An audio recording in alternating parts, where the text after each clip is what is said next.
Estás escuchando Descubriendo Ven Sígueme con África Lugo y David Rocha.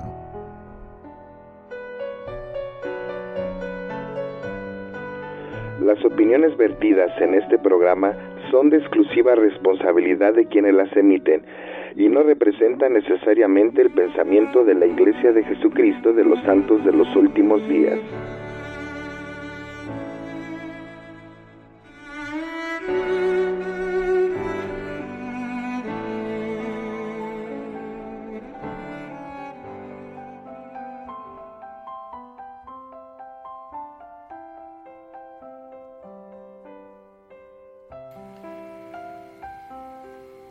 Buenos días, buenas tardes, buenas noches, según a la hora que nos estén escuchando.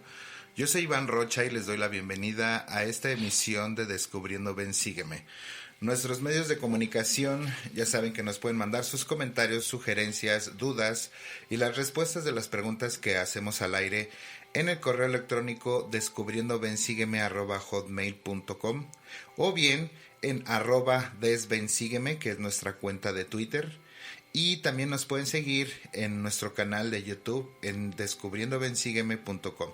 Suscríbanse y denle clic a la campanita y no se les olvide darle me gusta al capítulo.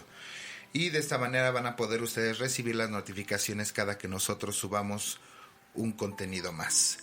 Y los dejo en compañía de África, David y Shey. Muchas gracias, Iván. Bienvenidos a esta emisión esta semana. Leímos Éter 6 al 11. Tomen sus escrituras. David, bienvenido. Hola a todos, hola África. Gracias por estar con nosotros, por estar compartiendo este tiempo con esta emisión y gracias por estar dispuestos, tener un corazón dispuesto a poder compartir con nosotros pues lo que aprendemos en las escrituras y todas las cosas bonitas que vienen ahí, ¿no? Ajá. Shey. Hola a todos, bienvenidos. Esta semana, como ya dijimos, el título de este estudio se llama Para que sea destruido el mal. Y en verdad está muy interesante. Y tenemos dos preguntas para ustedes. La primera es, ¿cómo se pueden comparar nuestros hogares con los barcos jareditas? Y la segunda, ¿qué podemos hacer como familia para asegurar que deseamos las cosas de Dios? Esas preguntas se quedan a la reflexión y como acaba de decir Iván, si es su deseo enviarnos sus comentarios o sus respuestas, las redes de comunicación están para ustedes, a su disponibilidad. Y la pregunta que tengo para ustedes tres es la siguiente. ¿Cómo le demuestran al Señor su humildad? ¿Quién la va a responder de ustedes tres? ¿David, Shey o Iván? ¿Quién? ¿Cómo le demostramos a Dios, al Señor, nuestra humildad?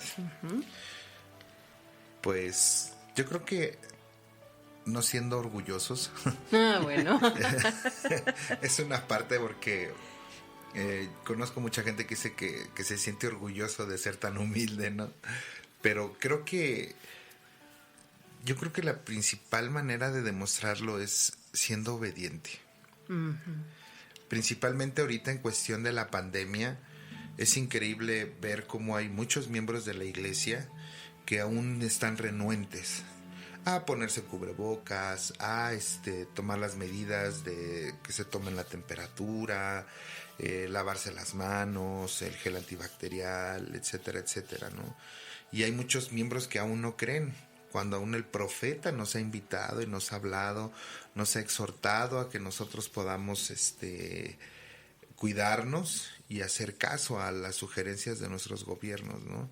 Creo que en ese aspecto es donde nosotros podemos demostrar nuestra humildad al Padre, ¿no? En ser obedientes, no solamente en esta cuestión de pandemia, sino en todo, ¿no? En guardar sus mandamientos, en amar y respetar a nuestra familia, en ser un ejemplo para la gente, para que nosotros al predicar el evangelio, nuestras palabras estén en armonía con nuestros actos, ¿no?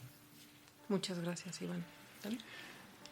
Yo creo que también la humildad tiene mucho que ver con el dejarse enseñar.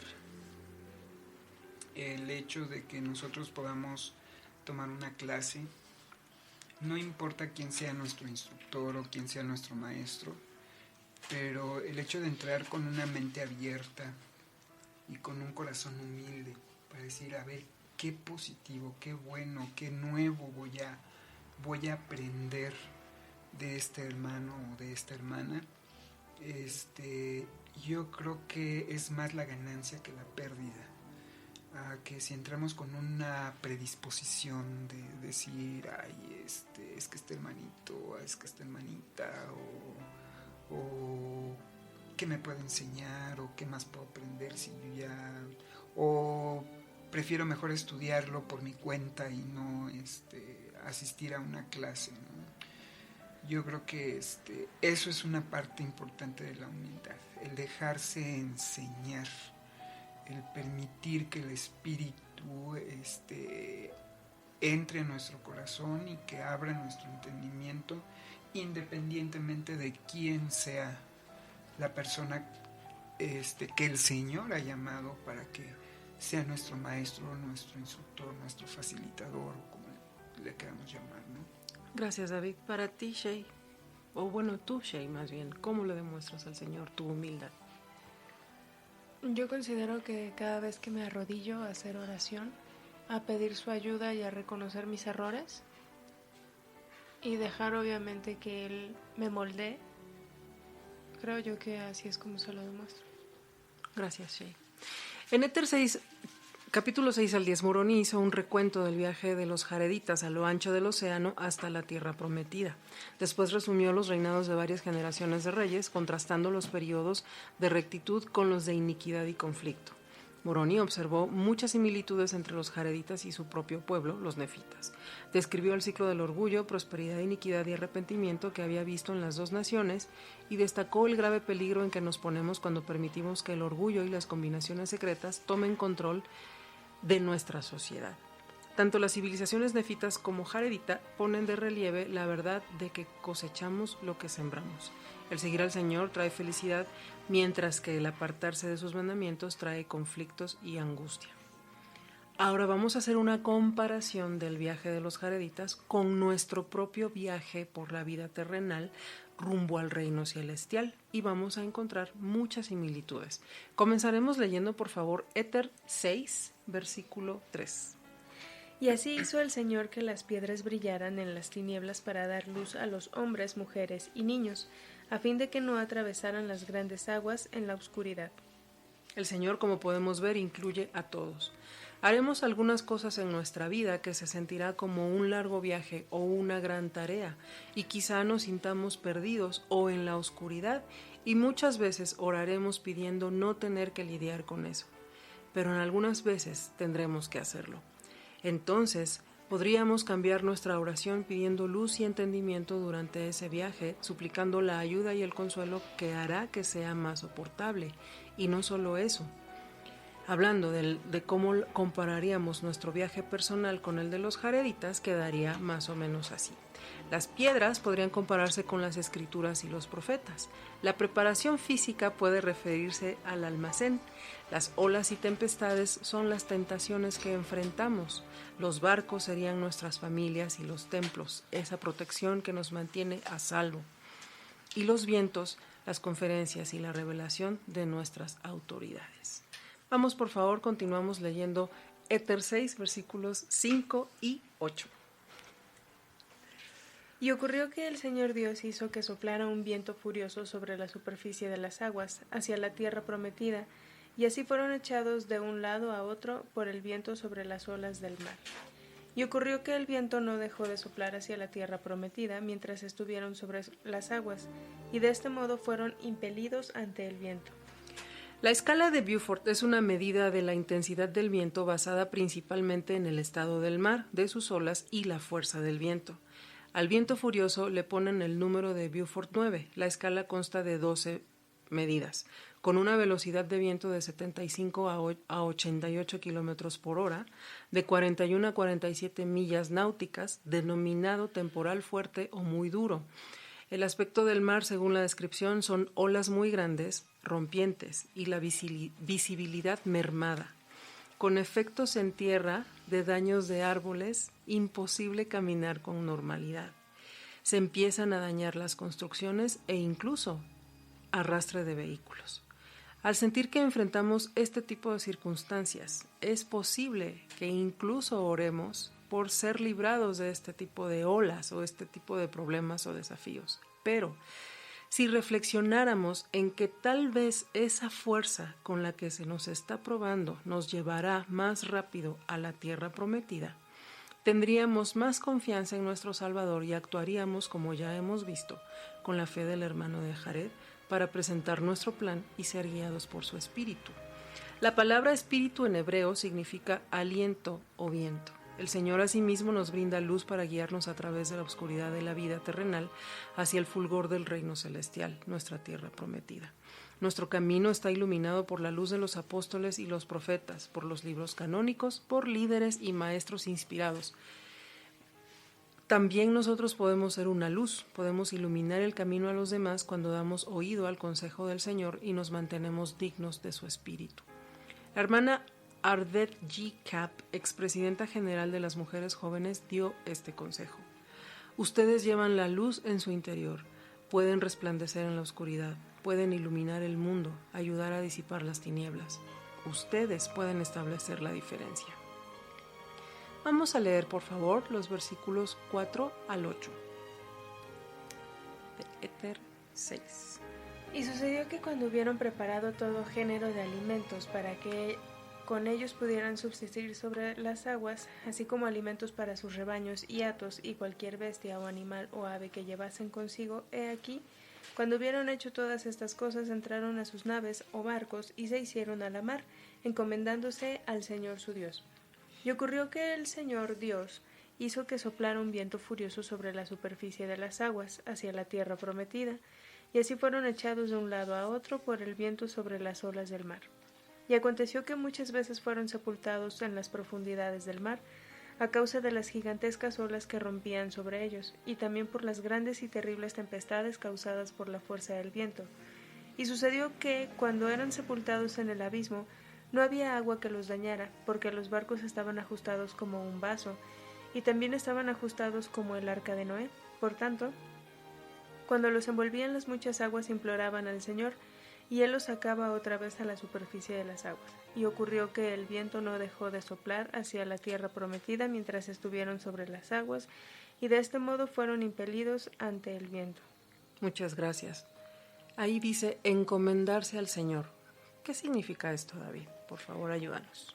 Mira, hablando en el contexto precisamente de éter, y el verbo encomendarse quiere decir confiarse al cuidado de alguien. En otras palabras, los jareditas confiaron su cuidado al Señor. Al encomendarse al Señor demostraron la fe que tenían en Él y que podía librarlos de cualquier situación. Y ya ahorita acabamos, Sheila nos hizo el favor de leernos la travesía prodigiosa, milagrosa que tuvieron que hacer los jareditas desde el antiguo mundo hacia este continente, ¿no? Y pues, híjole, yo no me podría imaginar estar en un bote de esos, completamente sellado, y escuchar y sentir cómo eres impelido y sumergido y golpeado por las olas. Mas sin embargo ellos se encomendaron al cuidado de Dios.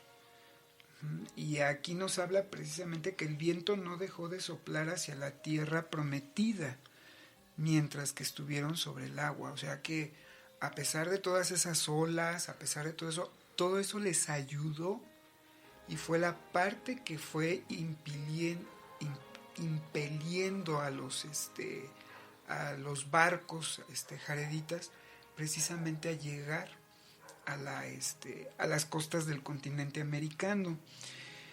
Tú hablabas precisamente de que pudiéramos comparar nuestras vidas con el viaje de nuestra vida en esta tierra con el viaje de los jareditas. Pero fíjate que aquí me gustaría que pudiéramos hacer una comparación con otra familia. y estamos hablando precisamente de la familia de Nefi, con su padre Leí y sus hermanos y la familia de Ismael, cuando construyeron ese barco y ellos zarparon igualmente del antiguo o del viejo mundo hacia el continente americano. Y que podamos hacer la comparación. Hay que recordar que llegó el momento donde Lamán y Lemuel se holgaron, nos dice la Escritura.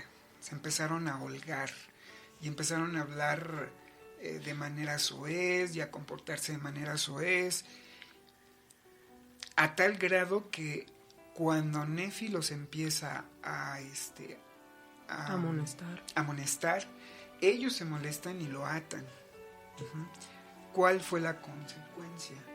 La brújula de la familia, o sea, la leona, dejó de funcionar y la embarcación, como nos lo menciona en primer Nefi capítulo 18 versículo 15, así literalmente dice, la embarcación fue arrojada hacia atrás sobre las aguas durante 4 días.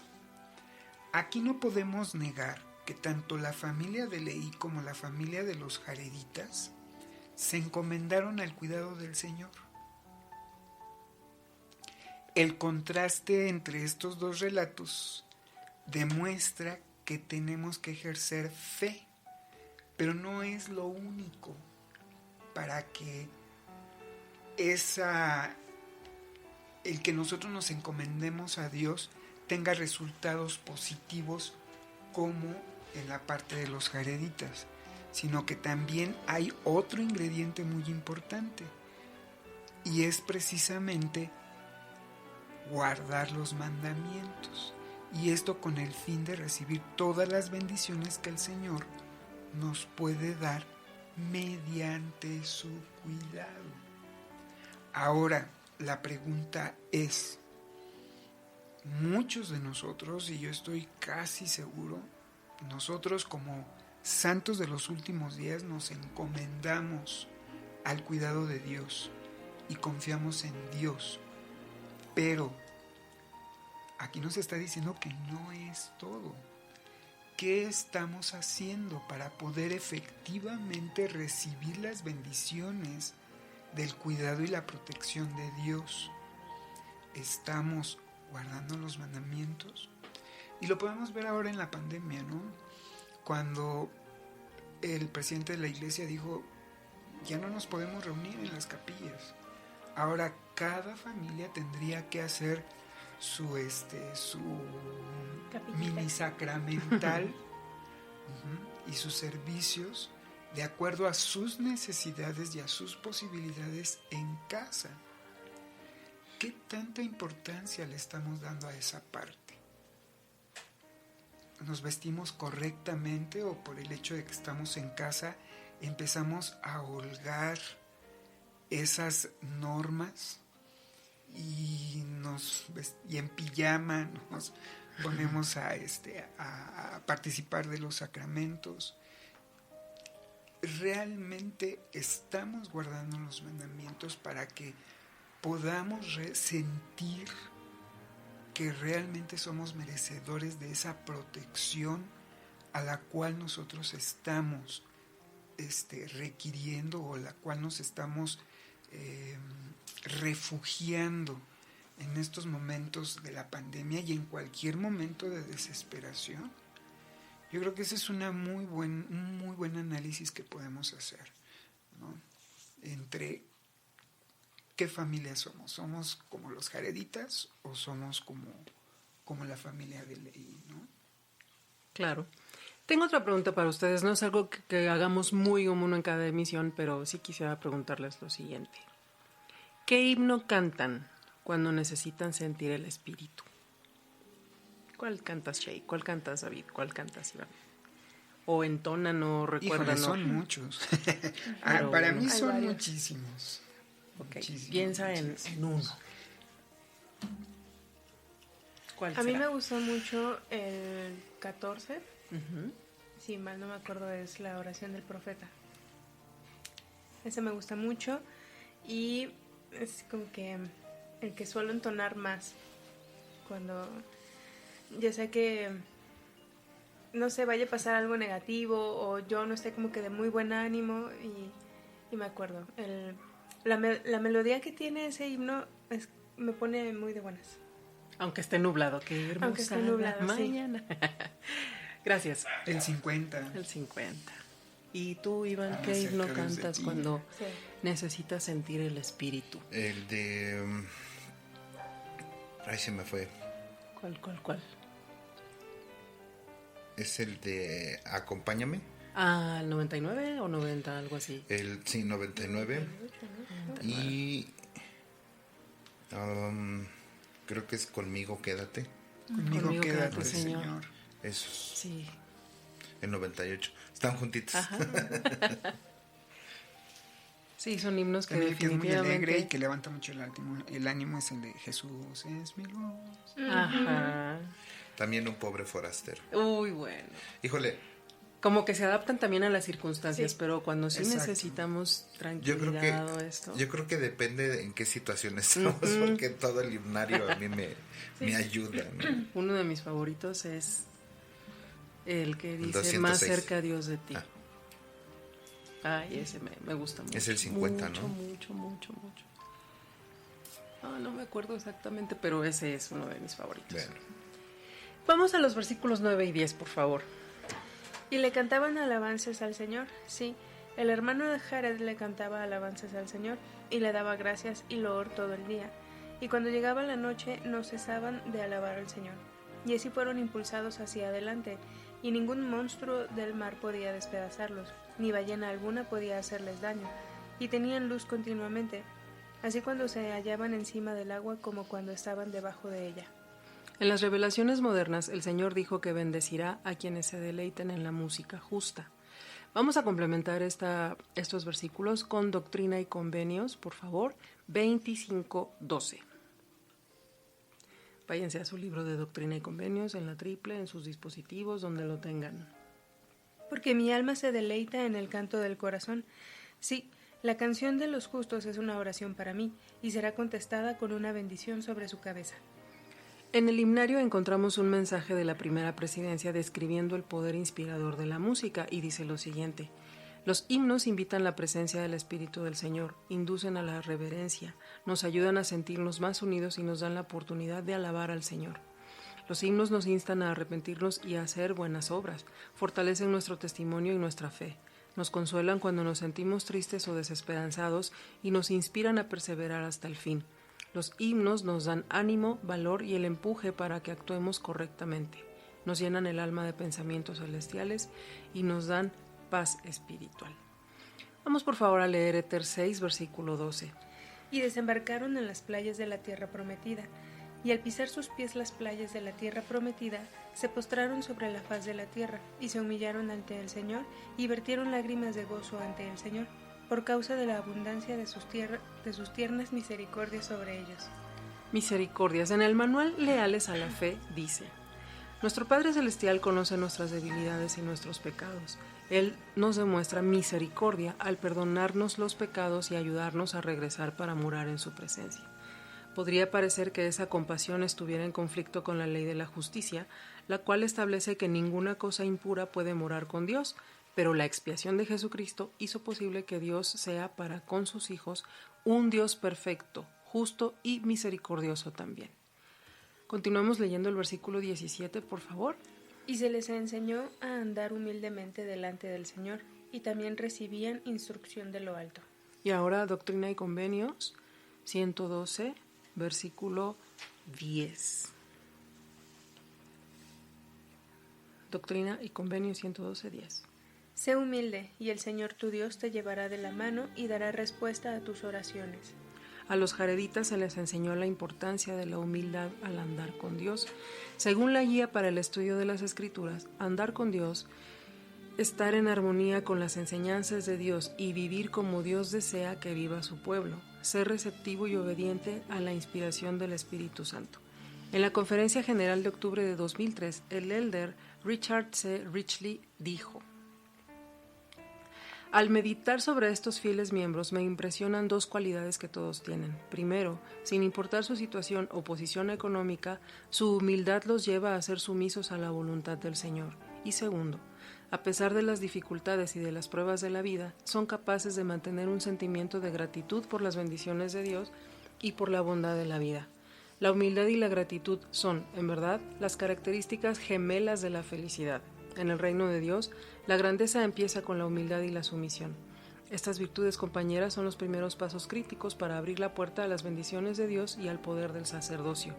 No tiene importancia quiénes seamos o lo sobresalientes que sean nuestros títulos. La humildad y la sumisión al Señor, aunados a un corazón agradecido, son nuestra fortaleza y esperanza. Como consecuencia, recibimos instrucción de lo alto. En la Conferencia General de octubre de 2017, el elder Neil L. Anderson dijo: ahora, al congregarnos bajo la dirección del presidente Thomas S. Monson, esperamos escuchar la voluntad del Señor, la intención del Señor, la voz del Señor y el poder de Dios para salvación. Confiamos en su promesa, sea por mi propia voz o por la voz de mis siervos, es lo mismo. En medio de la conmoción y confusión del mundo moderno, confiar y creer en las palabras de la primera presidencia y del quórum de los 12 es vital para nuestro crecimiento y resistencia espirituales. Venimos después de orar y prepararnos. Muchos de nosotros tenemos preocupaciones apremiantes y preguntas sinceras. Deseamos renovar la fe en nuestro Salvador Jesucristo, fortalecer nuestra capacidad de resistir la tentación y evitar las distracciones. Venimos para que se nos enseñe de lo alto. Para complementar esto, un discurso más. En la Conferencia General de abril de 1991, el elder Richard G. Scott dijo: cuando las dificultades te abrumen, sentirás un apoyo interior especial. Tendrás inspiración para saber qué hacer. Puedes vivir en el mundo turbulento y difícil y aún así tener paz. Serás inspirado para saber qué hacer y tendrás la potestad de hacerlo. Recuerda esta promesa del Señor: se os enseñará de lo alto. Santificaos, o sea, guardad mis mandamientos, y seréis investidos con poder. El capítulo 7 del libro de Éter abarca una gran porción de la historia de los jareditas. En su compendio, Moroni grabó apenas lo más destacado de esa historia. Recalcó las similitudes con su propio pueblo y las lecciones que serían de mayor valor en nuestros días. En Éter 6, versículos 22 y 23, el hermano de Jared advirtió a su pueblo que tener un rey los conduciría al cautiverio, y efectivamente así fue. Kib, el rey de los jareditas, y posteriormente su hijo Shule, fueron reducidos al cautiverio por sus rivales. Vamos ahora, por favor, al capítulo 7, versículo 5.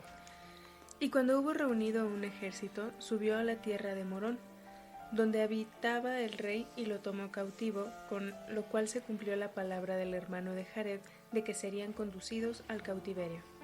Vamos a leer dos historias de diferentes grupos que hicieron con las enseñanzas de los profetas. La primera se encuentra en Éter 7, versículos 23 al 27, por favor. Y en el reinado de Shule también llegaron entre el pueblo profetas, enviados del Señor, profetizando que las iniquidades y la idolatría del pueblo estaban trayendo una maldición sobre la tierra, y que serían destruidos si no se arrepentían. Y aconteció que el pueblo ultrajó a los profetas y se burló de ellos, y sucedió que el rey Shule sometió a juicio a todos los que injuriaban a los profetas, y expidió una ley por toda la tierra, la cual facultaba a los profetas para ir a donde quisieran, y a causa de esto se logró que el pueblo se arrepintiera. Y por haberse arrepentido el pueblo de sus iniquidades e idolatrías, el Señor los perdonó, y empezaron otra vez a prosperar en la tierra. Y aconteció que Shule engendró hijos e hijas en su vejez. Y no hubo más guerras en los días de Shule, y recordó las grandes cosas que el Señor había hecho por sus padres, trayéndolos a través del gran mar a la tierra prometida, de modo que juzgó con justicia todos sus días. La segunda historia la encontraremos en Éter 9, versículos 28 al 31, por favor. Y ahorita vamos a ver de qué se trata, porque estamos comparando estas dos historias. Es Éter 9, 28 al 31. Y de nuevo llegaron profetas a la tierra, proclamándoles el arrepentimiento. Sí, que debían preparar el camino del Señor, o caería una maldición sobre la faz de la tierra. Sí, que habría un hambre muy grande en la que serían destruidos si no se arrepentían. Pero el pueblo no creyó en las palabras de los profetas, sino que los echaron fuera, y arrojaron a algunos en fosos y los dejaron para que muriesen. Y aconteció que hicieron todas estas cosas según el mandato del rey Het. Y ocurrió que empezó a haber una gran escasez en la tierra y los habitantes empezaron a ser destruidos con suma rapidez por razón de la escasez, pues no había lluvia sobre la faz de la tierra, y también aparecieron serpientes venenosas sobre la superficie de la tierra, y envenenaron a mucha gente. Y sucedió que sus rebaños empezaron a huir de las serpientes venenosas hacia la tierra al sur, que los nefitas llamaban Zaraenla. En la primera historia leemos que al principio vilipendiaron a los profetas, se burlaron de ellos. No obstante, los profetas contaban con la protección de la proclama de un rey justo. Entonces el pueblo hizo caso a las advertencias, se arrepintieron, evitando de esa forma que sobreviniera la destrucción, como resultado de haber rechazado el mensaje. En la segunda, en comparación, no hay ninguna ley que proteja a los profetas, y la consecuencia es caos y destrucción. Entendemos que gracias a la libertad religiosa de cualquier país seremos protegidos de la total destrucción y tendremos protección espiritual. En la conferencia de octubre de 1998, el presidente Henry B. Eyring dijo: muchas veces los profetas tienen que prevenirnos sobre las consecuencias de violar las leyes de Dios y por tanto ellos no predican temas que el mundo considera populares. ¿Por qué enseñan los profetas mandamientos menospreciados por la gente y llaman a la sociedad a arrepentirse por rechazarlos, alterarlos y hasta pasarlos por alto? La razón es sencilla. Al recibir la revelación, los profetas no tienen otra opción más que la de proclamar y reafirmar lo que Dios les ha dado para que comuniquen al mundo, y lo hacen sabiendo muy bien el precio que quizás tengan que pagar por ello. Y ya lo vimos en lecciones anteriores, incluso mataron a Abinadí de una manera muy cruel, ¿verdad? Lo quemaron. También en la Conferencia General de octubre de 1999, el elder L. Aldin Porter dijo: algunos se quejan que cuando los profetas hablan con claridad y firmeza, están quitándonos el albedrío. Aún tenemos la libertad de elegir, pero debemos aceptar las consecuencias de esas decisiones. Los profetas no nos quitan el albedrío, simplemente nos amonestan con respecto a las consecuencias de nuestras decisiones. Cuán absurdo es criticar a los profetas por sus advertencias.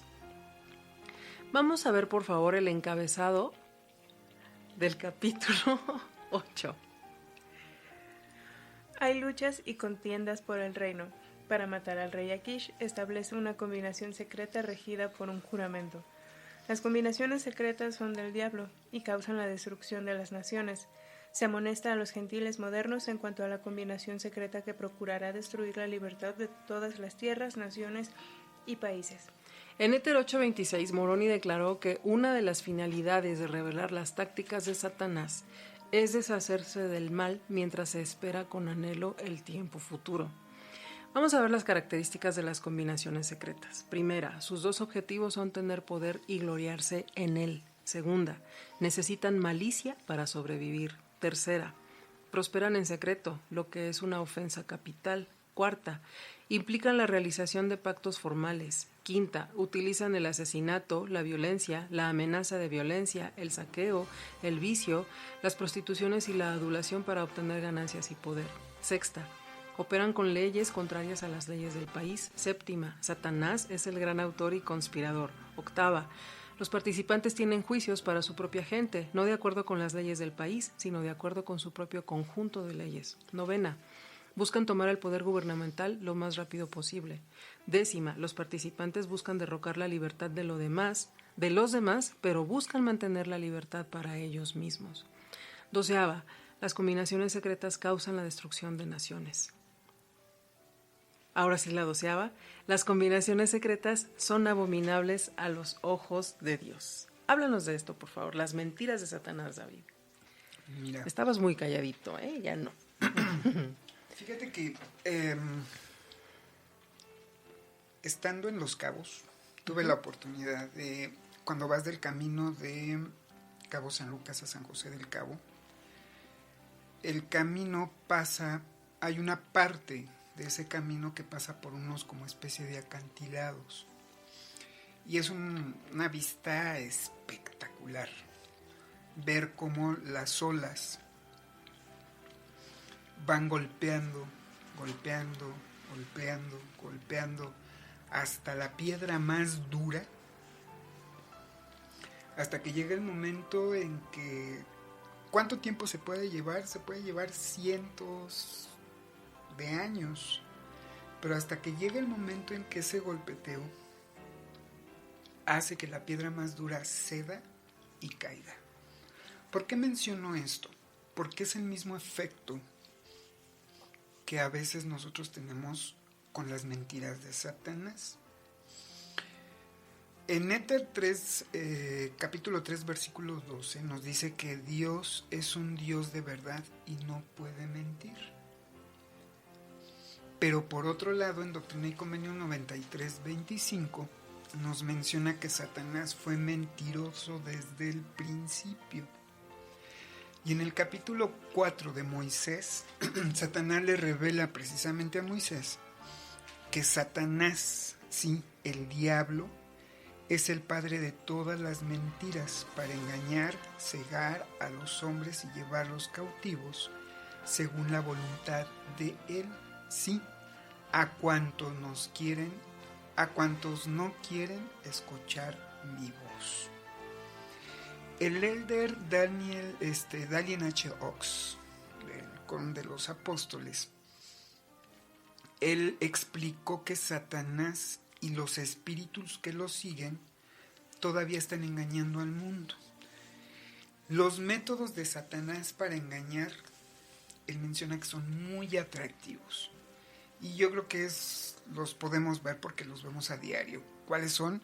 La música, las películas, medios de comunicación,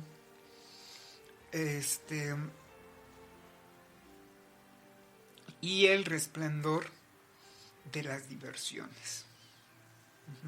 Todo aquello que causa diversión es muy atractivo y eso nos va llevando. Dice, cuando las mentiras de Satanás logran engañarnos, nos volvemos vulnerables a su poder. Y es ahí donde yo explico, ¿no? Satanás nos va mintiendo, y cada vez que nosotros nos dejamos llevar por ese golpeteo de olas de sus mentiras, es como si la roca fuera cediendo poco a poco, hasta que llega el momento en el que cede completamente y nos derrumbamos, porque nos empezamos a volver vulnerables. Y entonces es cuando Satanás se va apoderando, y como tú lo mencionabas, se va apoderando de nuestro albedrío. Le vamos entregando el albedrío. Nuestro albedrío se va haciendo pequeñito, hasta que nos damos cuenta que se lo hemos entregado todo. Ahora, refiriéndose al milenio, ahora vamos a ver lo contrario. Refiriéndose al milenio, Nefi explicó que a causa de la rectitud del pueblo del Señor, Satanás no tiene poder, porque el pueblo mora en rectitud y el Santo de Israel reina. Entonces, si nosotros vivimos una vida recta, nos estamos haciendo como una especie de caparazón que no va a ceder al golpeteo de esas olas, de esas mentiras.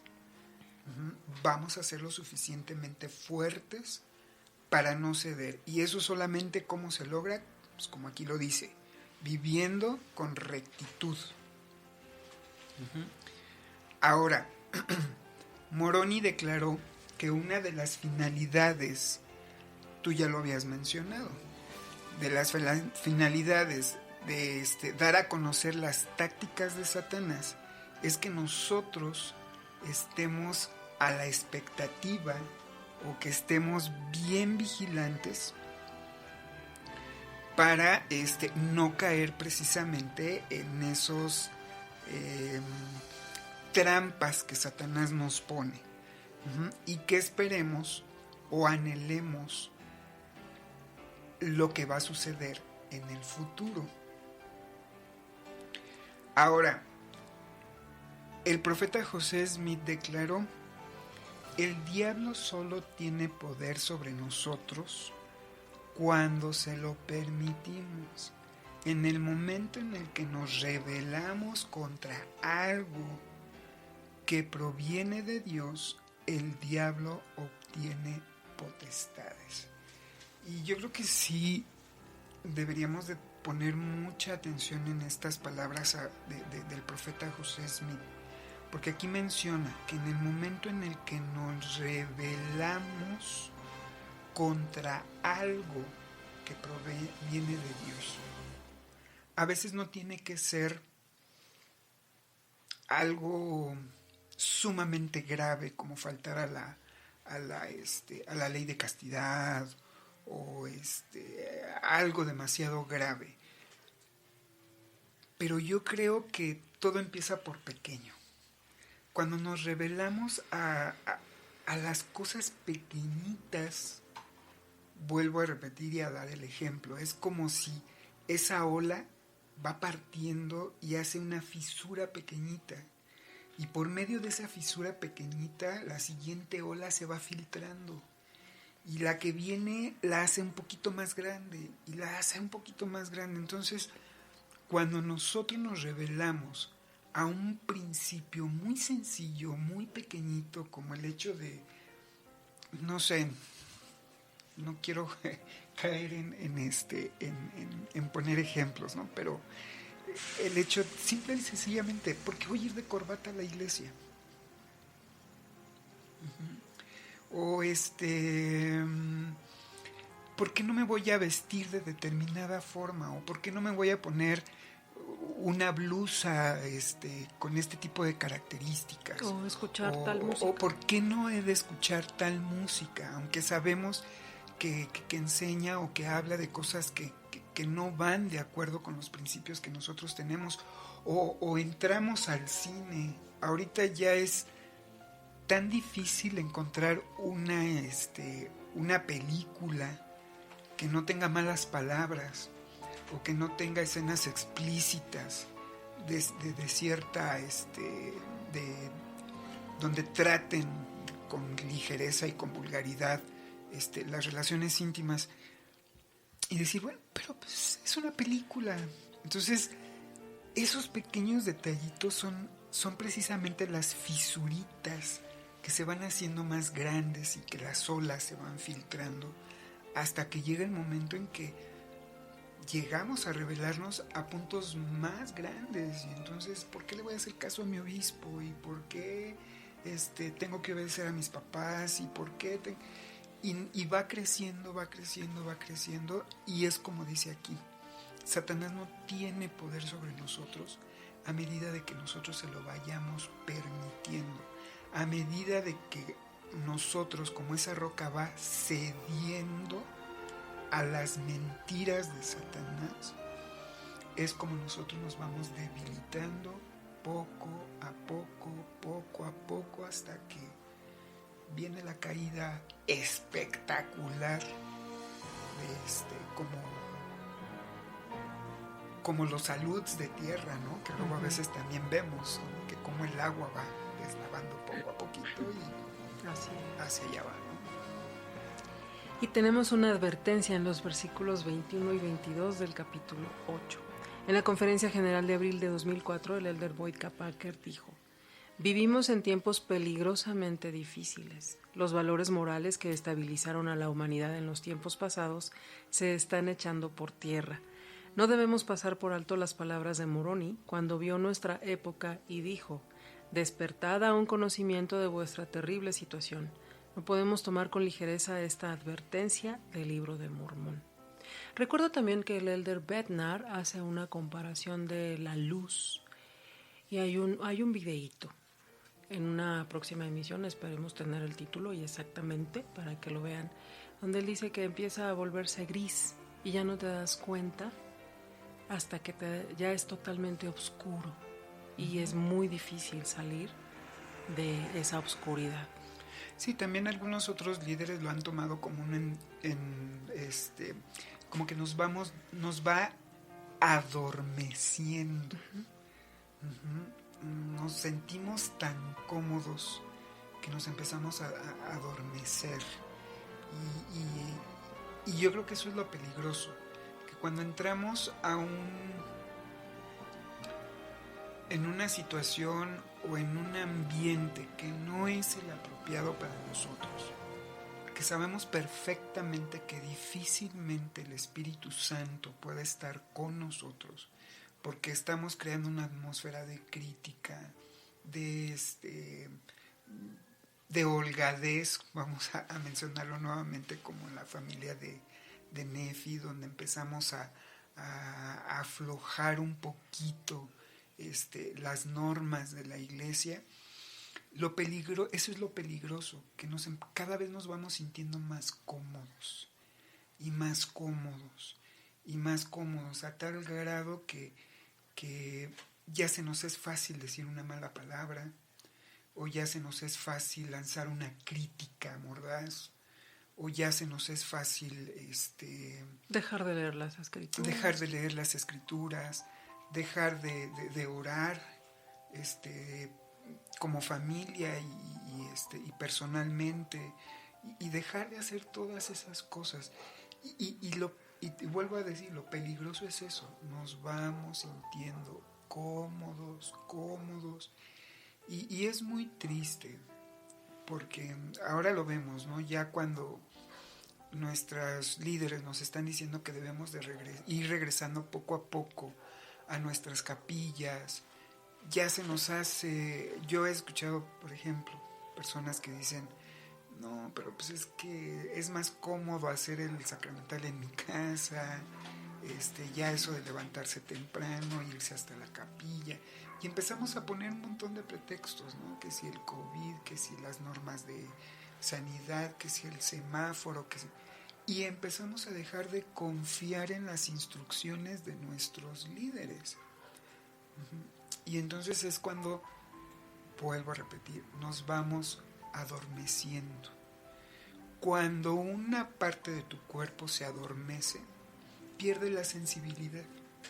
Cuando se te duerme una mano, se te duerme un pie, se te duerme una pierna, empiezas, parte del síntoma y del hormigueo es que pierdes la sensibilidad. Y eso es lo peligroso, cuando nos adormecemos ante el pecado, por estar tan cómodos, precisamente por las mentiras de Satanás, empezamos a perder esa sensibilidad hacia las cosas espirituales. Nos volvemos insensibles al Espíritu Santo. Y llega el momento en que ya no sentimos nada. Y difícilmente nos damos cuenta. Y exactamente, es algo gradual, y es tan despacito como ese golpeteo de las olas, que puede tardar años, pero el que esté duro y duro y duro, así no nos damos cuenta, no nos vamos dando cuenta. Gracias. Vamos al versículo 26, por favor.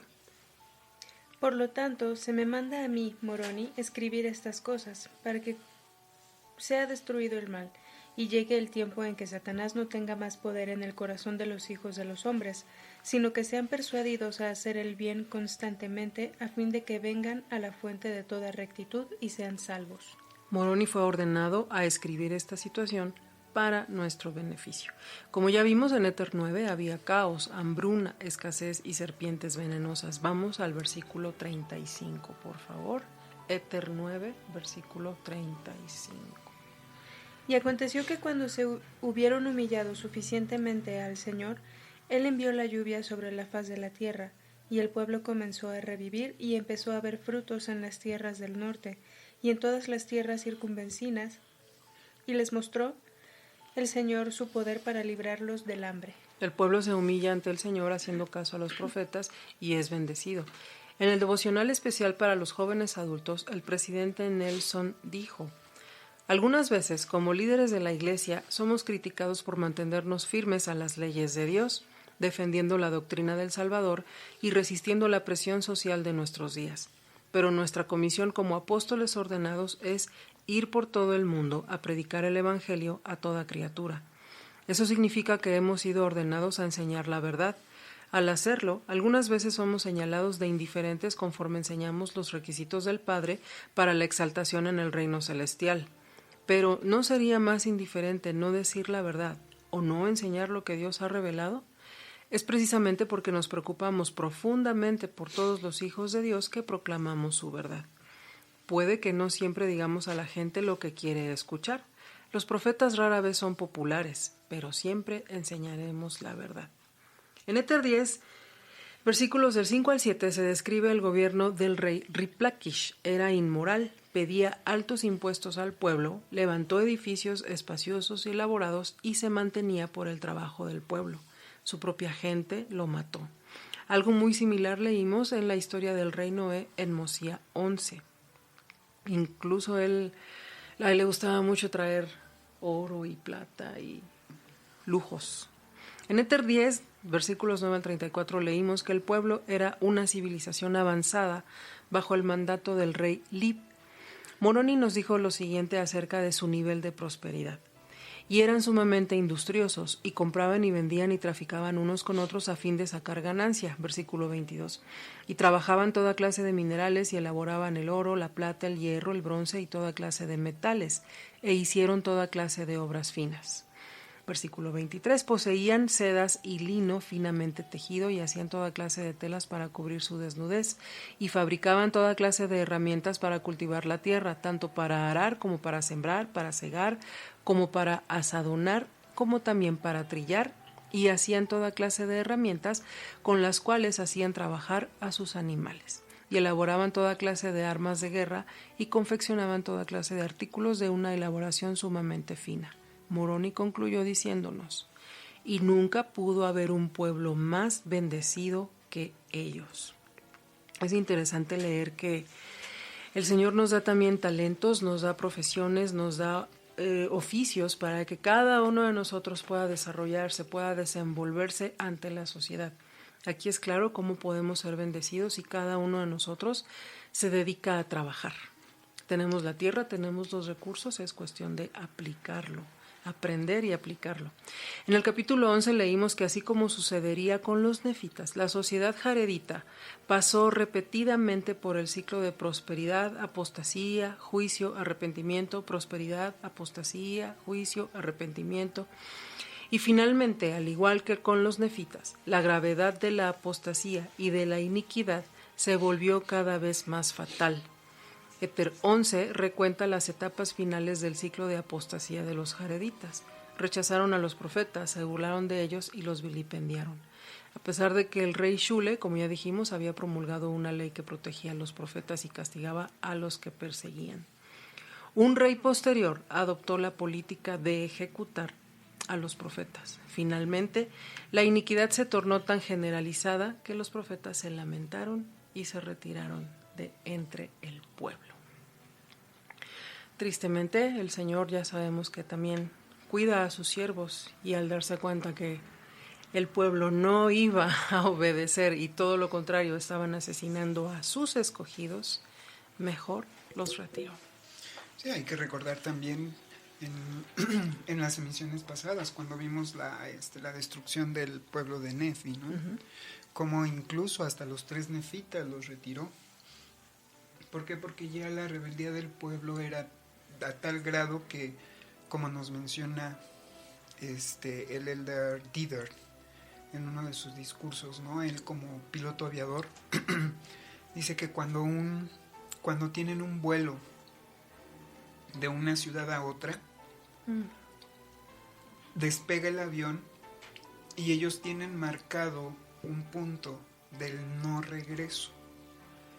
¿Qué quiere decir? Que si ellos no han rebasado ese punto del no regreso, tienen la oportunidad de abortar el vuelo y regresar al punto donde iniciaron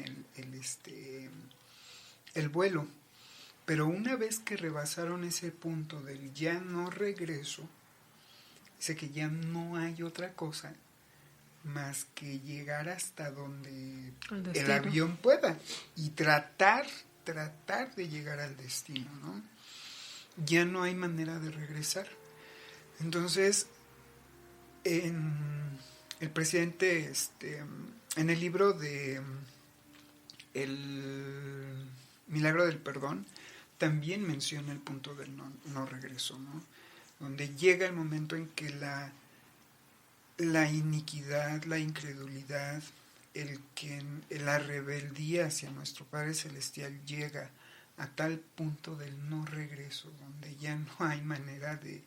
Han perdido, como hablábamos hace ratito, han perdido toda sensibilidad y han perdido la capacidad de poderse arrepentir de sus pecados. Ya no sienten el deseo sincero de poder arrepentirse de todo lo que han vivido. Están conscientes de su situación, están conscientes de la situación caída en la que están, pero ya no quieren arrepentirse, no les interesa arrepentirse, ya perdieron toda esa habilidad. Entonces, ya estamos hablando del no perdón, del punto de ya no regreso, ¿no? Y yo creo que eso es lo más grave, cuando ya toda una civilización llega a tal punto, ¿no? Gracias. Hemos llegado al final de este capítulo. Agradecemos su tiempo, su paciencia, todo lo que hacen también, que no sé, tal vez dejen unas cosas y otras por escucharnos. Muchísimas gracias. Y nos despedimos invitándoles a la reflexión. La pregunta que hicimos al inicio y que amablemente contestaron David, Iván y Sheila es la siguiente: ¿cómo demostramos al Señor nuestra humildad? Pensemos en eso. ¿Qué haremos hoy? ¿Qué haremos a partir de este momento para que el Señor vea que somos capaces de ser guiados por Él? Somos capaces de cumplir con sus instrucciones y con cada uno de sus mandamientos. Porque al final, esa roca, si la comparamos con las olas que dices de Los Cabos, en México, por supuesto, podrá ser más fortalecida y va a brillar como un diamante. Que tengan una excelente semana. Hasta la próxima. ¿David? Nos vemos. Por favor, cuídense mucho, que el Señor les bendiga bastante. Un abrazo a distancia, un abrazo virtual. Y por favor, no dejen de confiar en el Señor. Escuchen las palabras de nuestros profetas y recuerden el último mensaje de nuestro profeta: confiemos en el poder sanador del agradecimiento. Yo creo que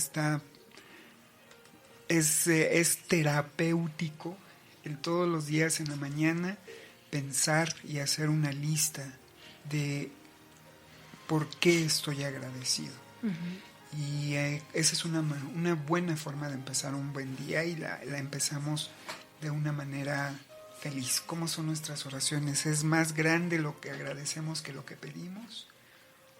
Ajá, gracias. Sí.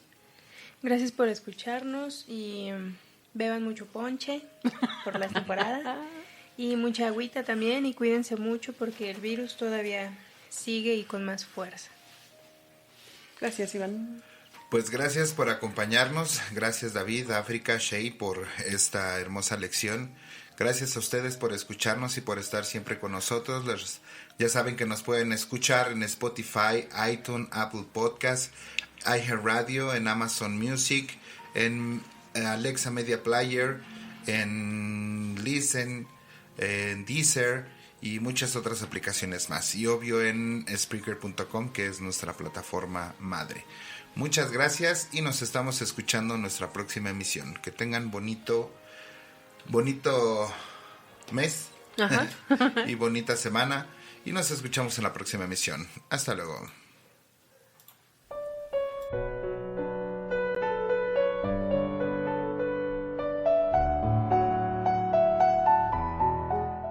Pues mirad, hermanos, vuestra vocación, que no sois muchos sabios según la carne, ni muchos poderosos, ni muchos nobles.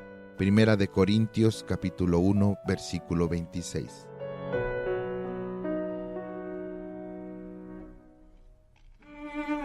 Esto fue Ven Sígueme, un programa más de Chilango Radionet.